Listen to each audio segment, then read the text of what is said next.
Thank you. Good afternoon, everybody. I'm Andrew Ross Sorkin of the New York Times and CNBC, and it's a privilege to be with all of you, especially to have the following discussion about really what is, you've probably heard the phrase now, polycrisis here in Davos. And there are three words on the screen: the interplay of food, energy, and water. And those are, in their own ways, the crisis that we're going to be talking about this afternoon. But hopefully we're not just going to talk about what is the problem. We're going to try to get to some of the solutions and also debate some of the challenges ahead. Let me just tell you, we have such a great group of people to have this conversation with us. Your Excellency, Tran is here. He is the Deputy Prime Minister of Vietnam, and he's been doing some remarkable things in terms of the public-private sector on this very topic. And Beathe, Tvinnereim, is the Minister of International Development of Norway. We're going to have a discussion with her about some of the remarkable things that they've been thinking about in terms of agriculture. Ramon Laguarta is here. He's the Chairman and Chief Executive Officer of PepsiCo, of course, one of the largest consumer packaged goods companies and food companies in the world, and playing a major role in this topic. And then Kumar Singh is the Minister of Power and Ministry of New and Renewable Energy of India.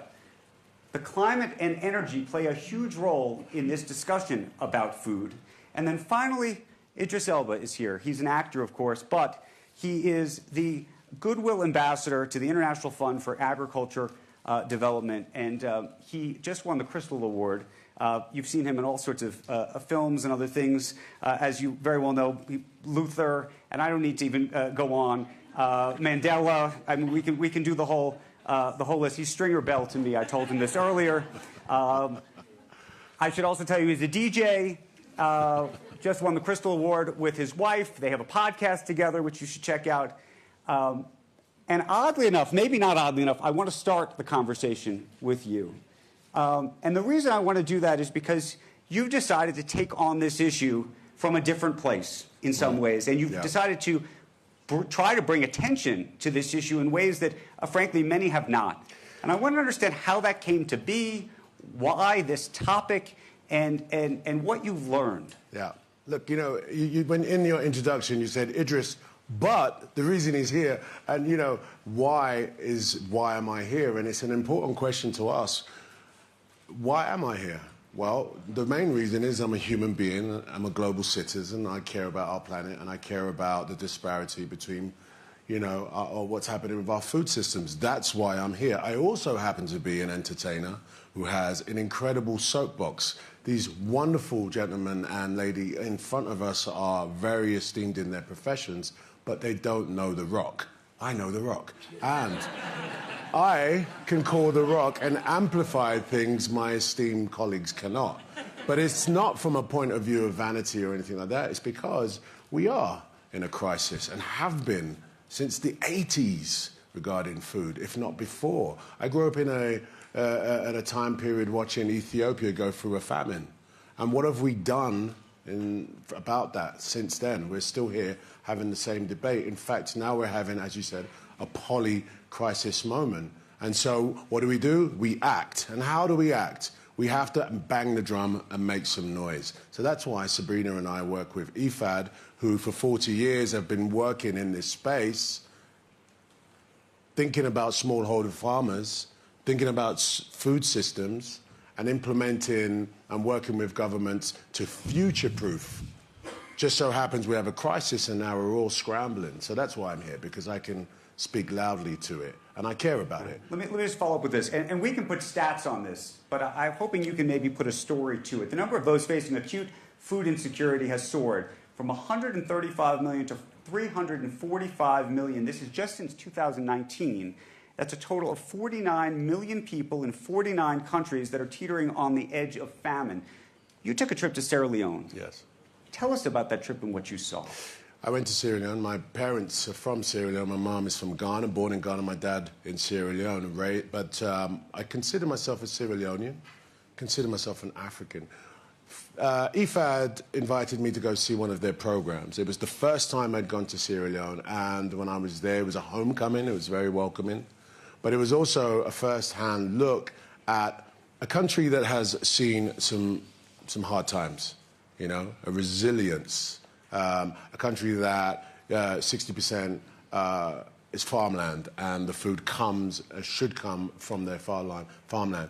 And through Ebola, through civil war, you know, we've seen people suffering in that very small country. So IFAD moved in and did a program. I went to see this program, and it was like, you know, real proof that if we have some investment in smallholder farming, you know, we will see change. Not only is the investment going to keep growing, but people teach people.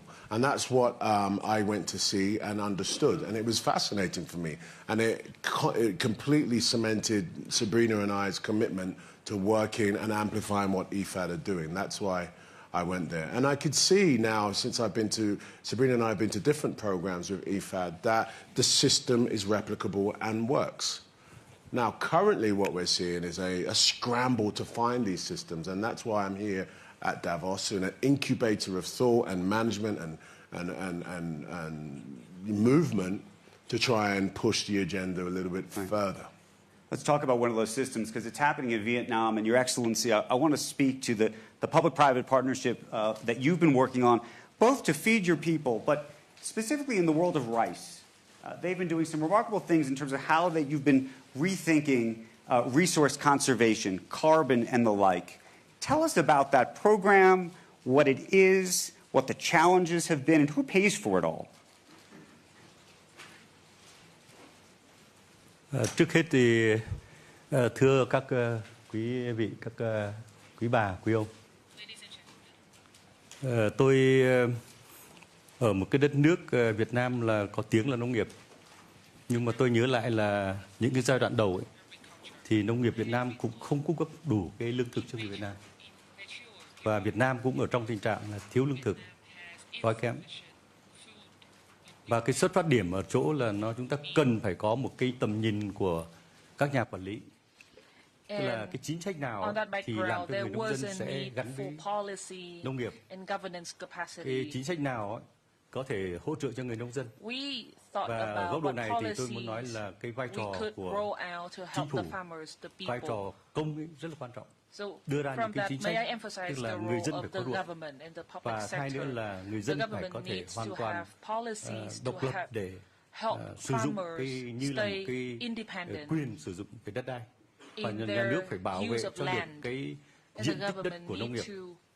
Có bao nhiêu nông dân ấy, thì ta phải giữ được bấy nhiêu đất nông nghiệp bấy nhiêu. Cho nên Việt Nam chúng tôi giữ khoảng 3,8 triệu hectare. Đấy là giữ hoàn toàn, bởi vì cái giá trị của đất nông nghiệp là nó không chỉ là đất nông nghiệp, mà giá trị nông nghiệp nó chính là một cái hệ sinh thái, nó là môi trường, và chúng ta phải giữ. Thì từ góc độ này thì cái vai trò công tư ở chỗ là hay là người nông dân thì gì? Người nông dân thì bản thân là người ta cũng rất khó khăn khi thứ nhất là tiếp cận với khoa học, tiếp cận với công nghệ, tiếp cận với kiến thức. Người ta cũng rất khó khăn khi mà để đầu tư những cái hạ tầng để cho người ta sản xuất. Đất đai Việt Nam thì thông thường là diện tích không lớn.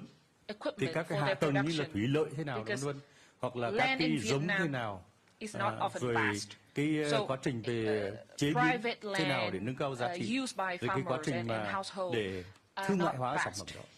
Thì như vậy là tôi muốn nói một điều là công ở đây là nhà nước phải lo về chính sách, phải lo những cái điều kiện để đảm bảo bảo vệ cho người dân. Cái thứ hai nữa là nhà nước phải tạo điều kiện để các bên, các nhà khoa học phải vào cuộc, các nhà kinh doanh phải vào cuộc, các cơ quan nghiên cứu sẽ phải vào cuộc, các doanh nhân phải vào cuộc. Thì khi đó nó tạo ra một cái mối quan hệ giữa người nông dân và chỉ có khoa học công nghệ, chỉ có tri thức thì mới giúp người nông dân có thể tạo ra những cái sản phẩm, cái giá trị cao hơn. Và ở đây thì tôi muốn khẳng định là cái vai trò giữa công tư nó được phân vai rất rõ ràng. Và nếu ở trong lĩnh vực nông nghiệp ở Việt Nam, và tôi muốn nhấn mạnh thêm là không chỉ vai trò công tư ở Việt Nam mà tất cả các nước ở trong cái chuỗi cung ứng này, thì chúng ta biết là có những nước thì hoàn toàn có điều kiện tự nhiên để phát triển nông nghiệp, nhưng mà có những nước thì hoàn toàn không có điều kiện. Thế thì làm sao mà một cái giá trị nông nghiệp bản thân của nó, những cái đất nước sản xuất nông nghiệp ấy, thông thường là những người làm nông dân ấy thì nghèo chứ không phải là những người làm nông dân là những người có thể làm giàu được. Thế thì chúng ta phải cùng nhau để tạo thành các đối tác giữa các bên mà sản xuất, các bên tiêu dùng và các bên tham gia vào cái chuỗi cung ứng đấy. Làm sao có thể chia sẻ được cái lợi ích cho nhau, làm sao có thể đóng góp cho nhau như tôi nói để nâng cao giá trị thông qua cái khoa học công nghệ. Thì ở đây tôi cho rằng là hôm nay chọn 4 cái chủ đề: lương thực, năng lượng và tài nguyên nước. Bản thân 3 cái chủ thể này nó đã có cái mối quan hệ hết sức rõ ràng, và 3 chủ thể này thì ngoài cái mối quan hệ hữu cơ tác động lẫn nhau thì nó có cái mối quan hệ về xung đột lẫn nhau. Nên ở đây tôi muốn nói là chúng ta cần phải xem xét nhà nước hay là vai trò nhà nước, chính phủ phải giúp cho cái quá trình chuyển đổi đồng thời giữa lương thực, giữa năng lượng, tài nguyên nước, thì khi đó chúng ta mới có được một cái sự đảm bảo cho mỗi cái lĩnh vực đó phát triển đến tốt đẹp. Ramon, I want to go to you on this because this topic has often been put in the bucket of ESG. For big corporations, multinational corporations. And we were talking backstage about this issue that in boom times, big multinational corporations often, when everything's profitable and there's excess profit, people are willing to do all sorts of things, sometimes even charitable things that they may not otherwise do in challenging economic times. And I wanted to put that to you, to actually just how you think about that. Especially in the context of the economy we now are living in. And obviously there's always hand-wringing in Davos about the economy, but I think it's fair to say right now people have demonstrable worries about what the next year or two looks like. We have the Russia-Ukraine war ongoing and other externalities that are putting pressure on things, including the price of oil, which has its own impact on food and fertilizer. And I want to talk to Anne about that in just a second, and then we're going to talk to you about the price of oil as well. No, listen, I'm a firm believer that crises are opportunities as well, and we have to take crisis as an opportunity.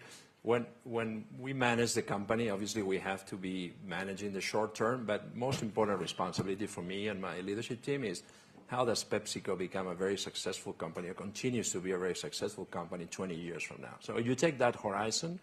There are some major transformations we need to make to the company to continue to be preferred by consumers, be able to attract the right leaders, actually being able to operate in communities like Vietnam or India or some of the other, Norway, right?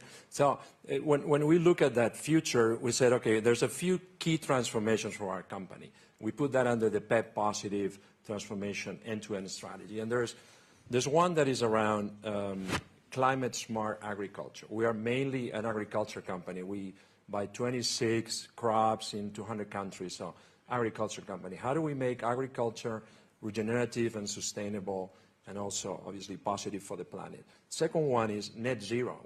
Net zero in general, decarbonizing our company, making sure that we bring back to communities the water that we use. So there's a water component to the transformation. That we need to make our transportation low emissions. We are the largest private fleet in the U.S. So we have to make our trucks run on clean energy.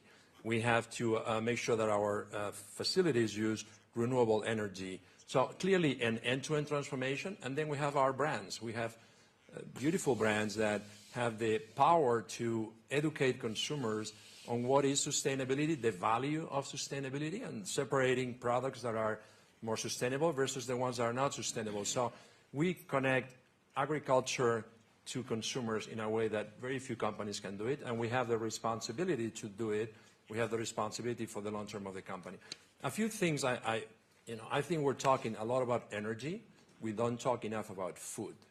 And food is probably the most important thing. And the agriculture system is a huge emission at this point. It's a contributor to, I think, 33% of the emissions, total emissions in the planet. It uses almost 80% of the fresh water. So clearly an intervention on the food system can have massive positive influence in everything else, right? And agriculture cannot be only a reduction of emissions, but a sequestration of carbon. Right.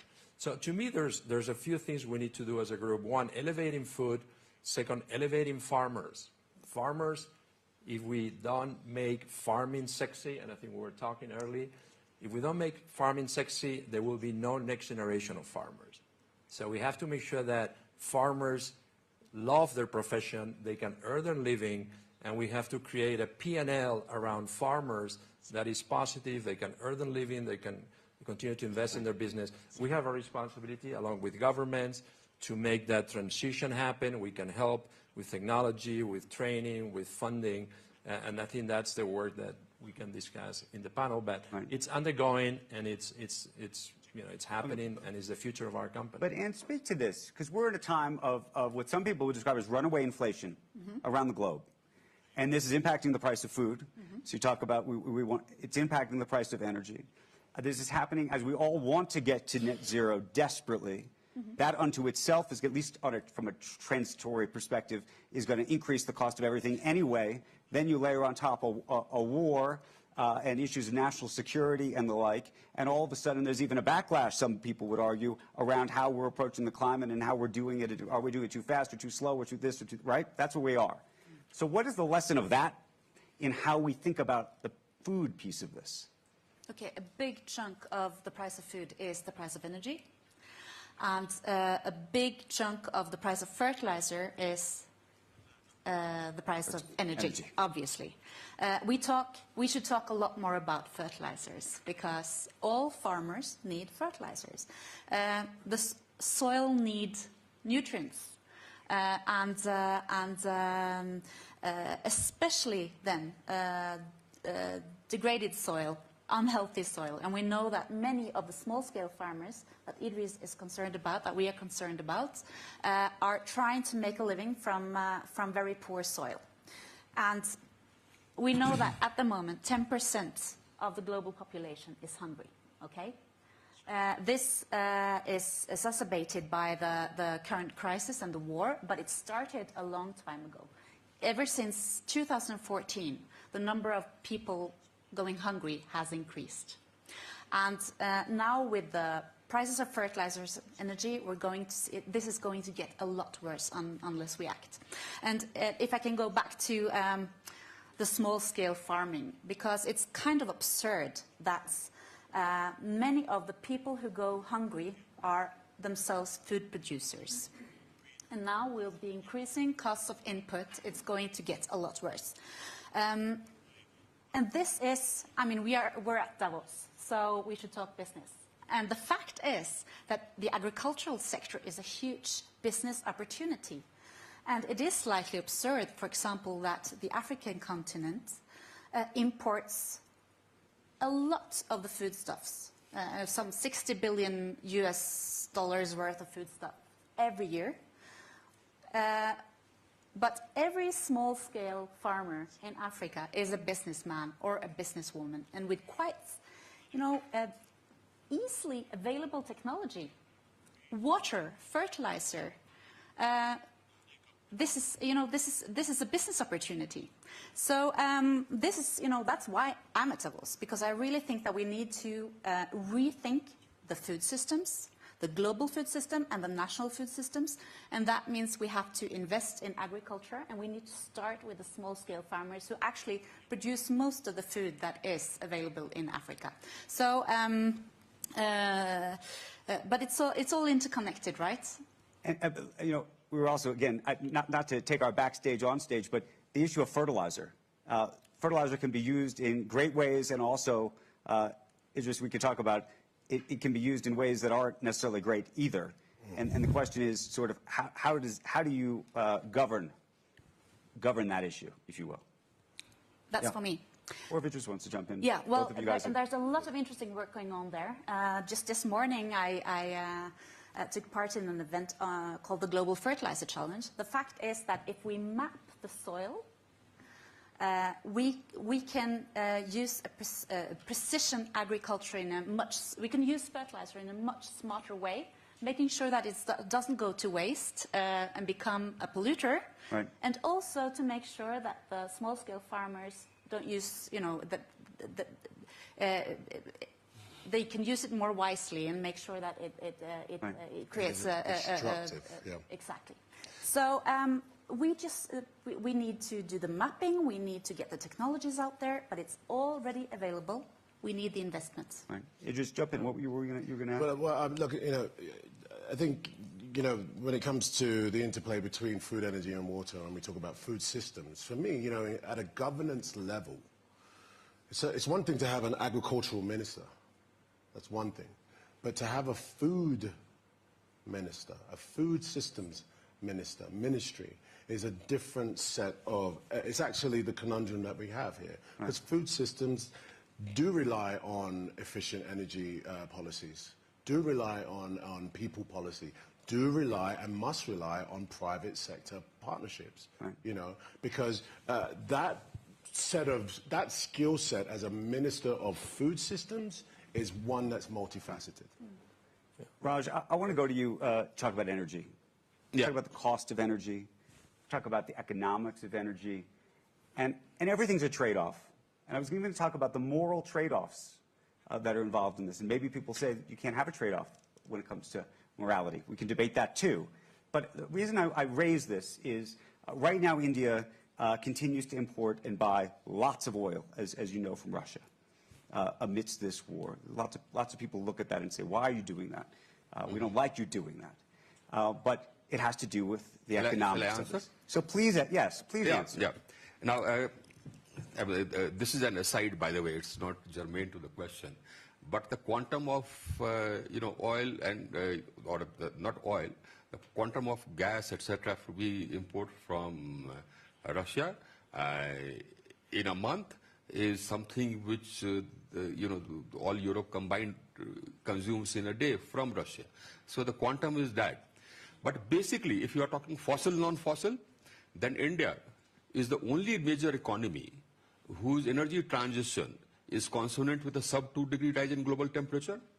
We achieved our NDCs 9 years in advance. We had said that we'll have 40% of our capacity coming from non-fossils by 2030. We achieved that in 2021, November. And therefore, in Glasgow, we upped our ambition and we said that in 2030, we'll have 50% of our capacity come from non-fossils, up from 40 to 50. And I shall cross that because I'm already at 264,000. If you take the renewable energy capacity which I have established and which is under installation, it is 264 gigawatts out of 408 gigawatts. And so 500 I'll reach. In emissions intensity reduction also, I'm a leader.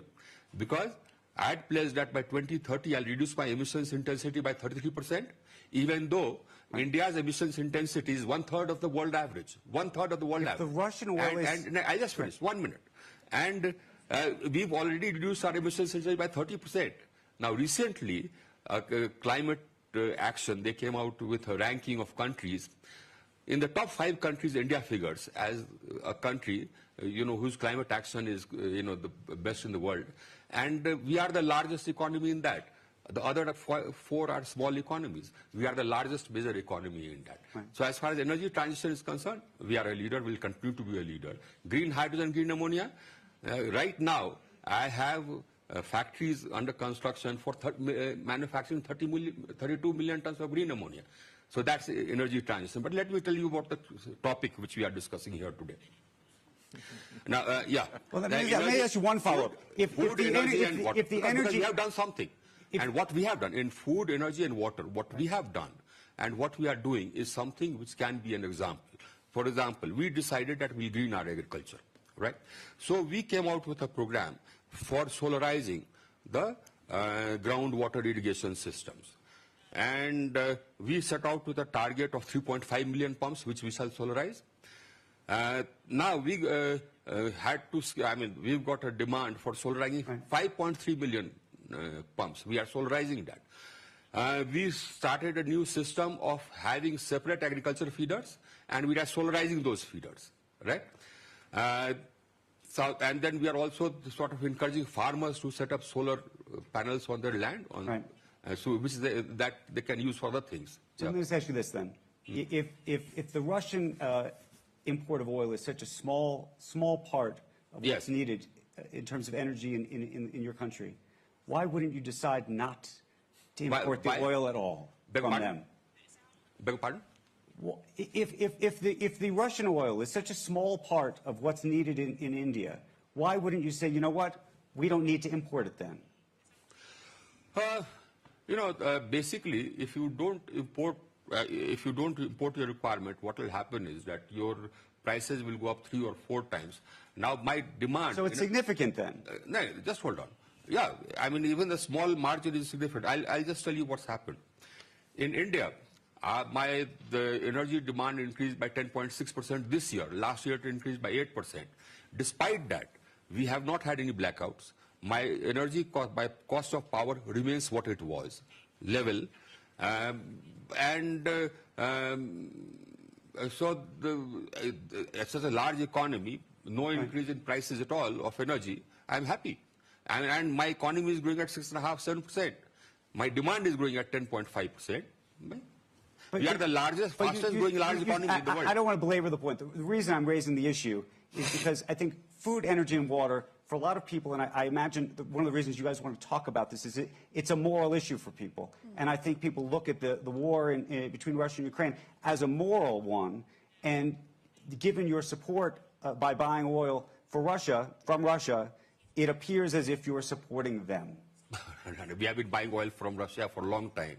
Now, you say that, the war in Ukraine is something which should result in people sort of cutting off oil supplies. That's your perspective. That's your perspective. There's obviously a lot of multinational companies and countries that have done that. We have a conflict with our northern neighbor. Did you do that? No. You continued buying from our northern neighbor. We had a conflict with our northern neighbor, right on my border. I mean, and it is an expansionist neighbor. Did you do anything? No. That's the point. So basically, again, coming back to the topic, you have been talking about energy transition. Now suddenly you had this disruption. So now you don't talk about energy transition, you talk about energy security. Now let me tell you one thing. Coming back to this topic, if you talk to the farmers in Africa and you talk to them about energy transition, it means nothing. Why? Because 600 million people in Africa don't have access to energy. The farmers in Africa don't have access to energy. How do they irrigate their fields? Nobody is bothered. We are. What we did was, under the International Solar Alliance, we started a program for bringing solar irrigation to the farmers in Africa. Now, no company was willing to go to invest. Why? Because of the risk perceptions. So under the International Solar Alliance, we launched a fund for de-risking it and getting investment there. And up till now, I haven't had many contributions for that fund from developed countries. If you are worried, then do something about it. Right? Ramon? No, yes. To the topic again, that we're talking too much about energy, not enough about food. Maybe we can. Well, because I think there is a very powerful concept of how do we create a movement towards transforming agriculture to regenerative agriculture, and I think it's a very powerful concept, and maybe we don't talk enough about it, and it helps with a lot of things: livelihood of farmers. It helps with CO2 reduction. It helps with making the soil, live for many years. It has so many powerful things. It will improve the yields, so it will solve for hunger and many other things. So I think we need probably worth talking about how do we make it happen. Well, but that's what I want to ask you. I want to ask you about the marketplace, the market for this, because part of what within the sort of capitalistic system that exists so far is product that is priced, sort of premium priced product, frankly, probably for the crowd that hangs out at the World Economic Forum, who appreciates the way certain things are farmed. They may buy meatless products instead of meat, and they're willing to pay that premium, right? And there's a market that's being developed for that. The question is, how big is that market ultimately? Well, can the price come down with scale to a place where actually it's meaningful? And this goes back to sort of the energy food question, who pays for the transition? Yeah, I think there could be a misperception there. I tell you, for example, one of our biggest brands, Lay's, we have the solutions, and we're actually making it happen where a Lay's that is grown on a sustainable farm that has almost zero emissions in the factories because we've changed to renewable energy, that is transported by electric vehicles to the consumer, that has the lowest sodium levels of any other potato in the market, is not more expensive than some of the other potatoes in the market.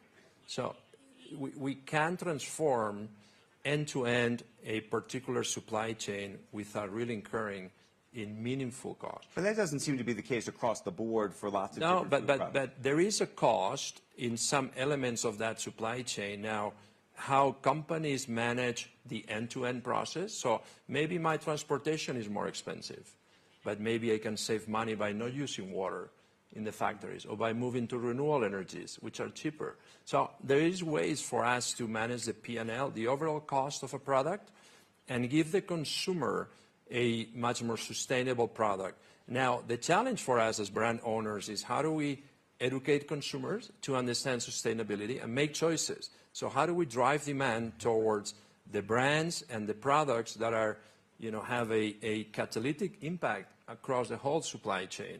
And how do we help those consumers understand? There is a lot of discussion about environmental labeling and some simple ways to tell consumers this is a more sustainable product than others. Once we do that, we're going to create such a massive but I think there's a fairness to say that look, this is like EVs, electric vehicles, right? For the last 10 years, EVs, for the most part, have cost more than cars that are powered by fossil fuels. And eventually, we will get there. But there's sort of a leading-edge group. There is. And that's, I imagine, likely with food. And the question is, can you build that market? And by the way, even with EVs, unfortunately, I could argue we're not there yet. And I think, again, there is the World Economic Forum has been very good at creating the Alliance for Early Mover Alliance for adopters of new technology and new products. And I think large companies and medium-sized companies, but mostly large companies, we have to carry the cost of enabling the scaling of new technologies and new products. And that cost is relevant, but it's not relevant in, like, we're a $90 billion company, right? So we can make a lot of trade-offs. We have this responsibility.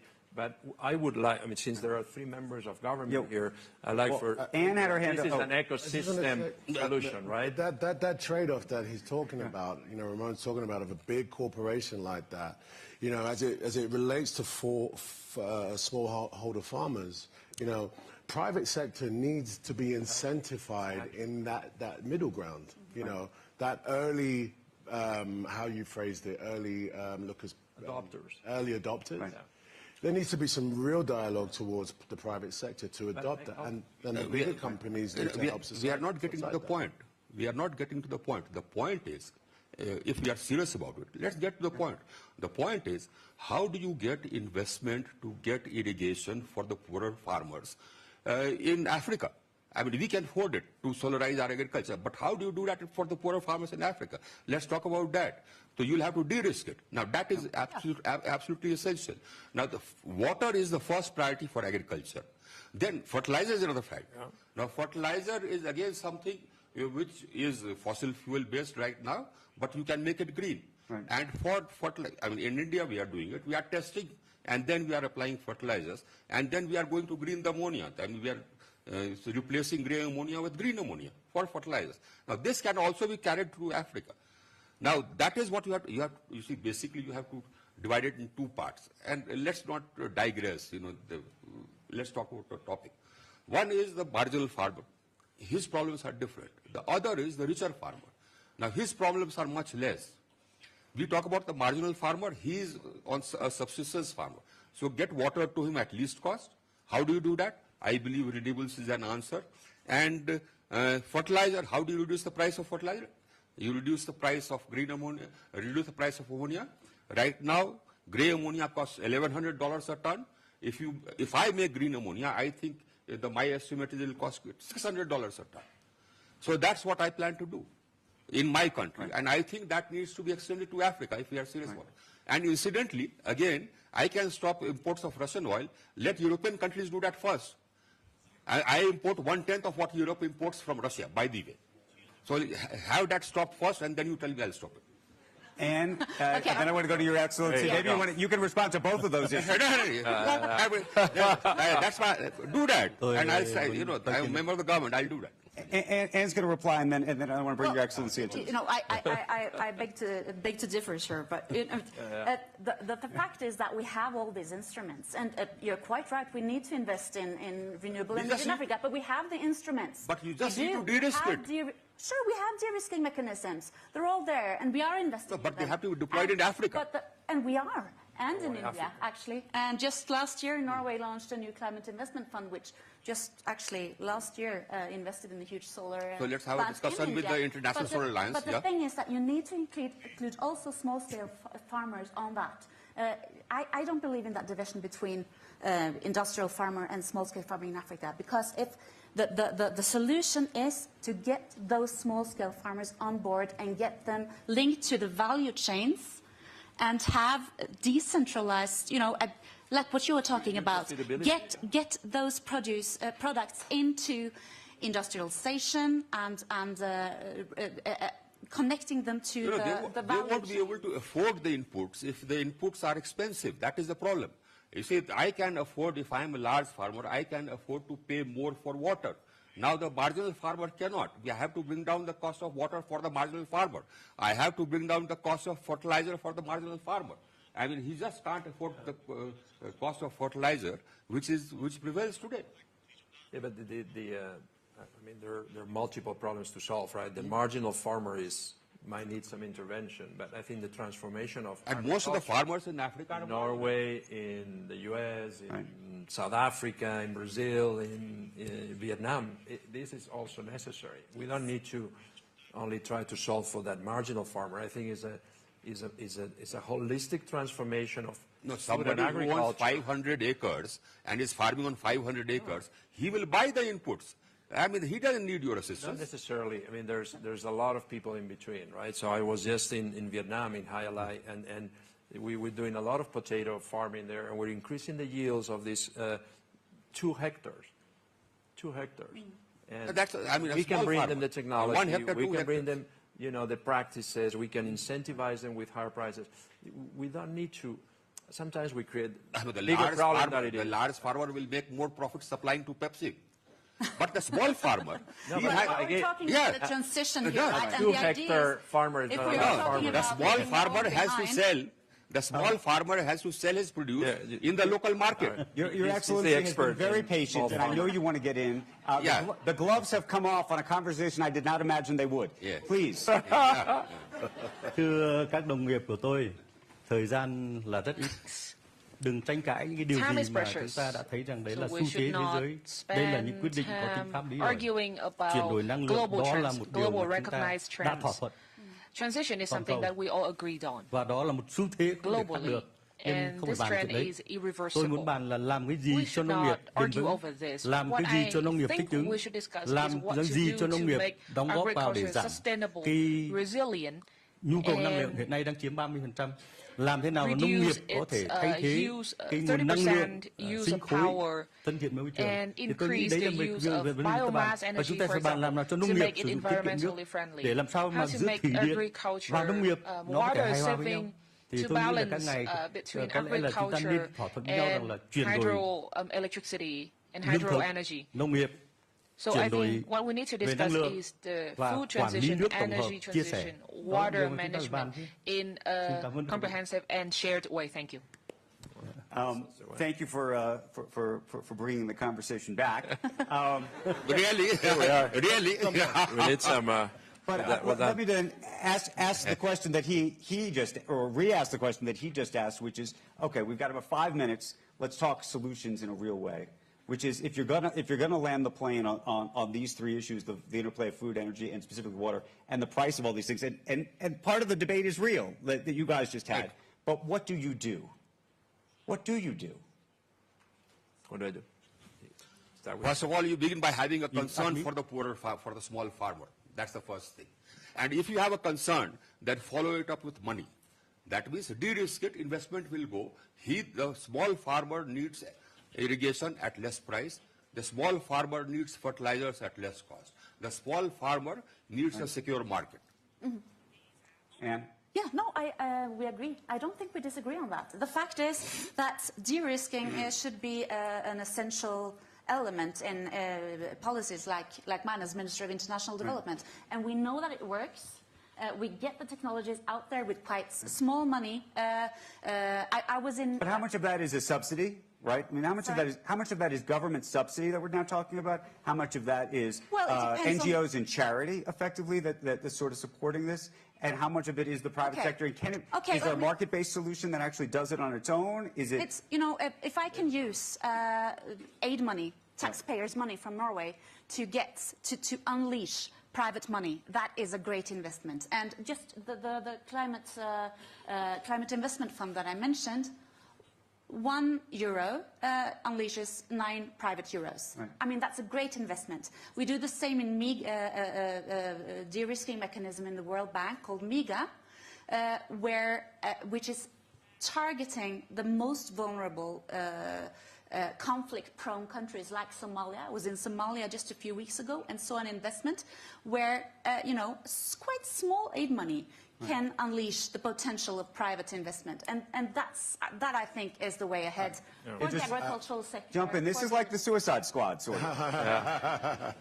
But I think it's a combination of a few things, and one of them, which we haven't really talked about, is the youth, right?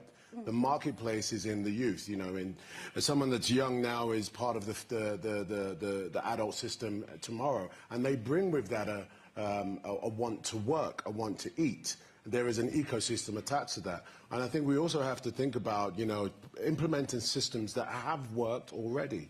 So, yes, private investors want to get involved. They do. How do we incentivize them? We see it in different sectors. We see multi-ecosystems around different sectors. In my film industry, there's multi-ecosystems. In farming, it's not just the farming. There is all the engines and all the ancillaries around it that need promotion, need incentivizing, need government's assistance, need promoting, which is where I come in. I would make every country in the world accountable to make a food transition program to sustainable agriculture. I mean, I think this is every country. Is this the equivalent of like a net zero style program? This is elevating. How would you do that? Yeah, this is elevating the food to the top, changing the food system to the top of the priorities in every country around the world, putting the farmer at the center, making sure the farmer makes good money, making sure the farmer helps us to decarbonize the economy, making sure the farmer uses less resources, less fertilizers, less water, incentivizing, and then making private-public interventions, which we are, but a much more intentional, committed, focused. I think this is a priority, an urgency. I would say we need to talk about speak food. That. Can I just ask one question on top of it, though? Which is, why do you think, so we talk about the climate all the time. It has been elevated as a central issue of our time. Oddly enough, I would argue food has not. And food is such an immediate, right in front of you issue. And I wonder why you think that is, meaning why you think it is that it has not been. He talked about it, putting it at the top of everything, effectively. Why do you think it hasn't been? Because you can go into a supermarket and buy your food right now. Yeah. And that's not the case for most of the world. Yeah. Most of the world can't do that. Yeah. And until everyone is starving, then it will become a topic. Trust me. It happened in the pandemic. You saw people in LA, in food lines, couldn't get food. And suddenly the media are talking about food crisis. Yeah. That's partly why. Because these people are growing their own food. And for some of us, that's hard to imagine. But that's where food comes from. Right. Surprise. Well, one thing is the emissions side of the climate issue and food. The other side is climate adaptation. And just because that's where we need to invest as well, especially when we talk about developing countries. And what do you mean by that?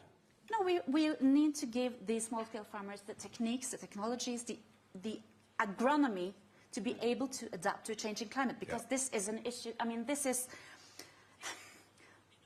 these farmers don't have insurance. When the rain doesn't come, or when the rain comes too hard, they lose everything. Yeah. But again, we have the techniques, we have the solution, we know what to do, but it takes investments.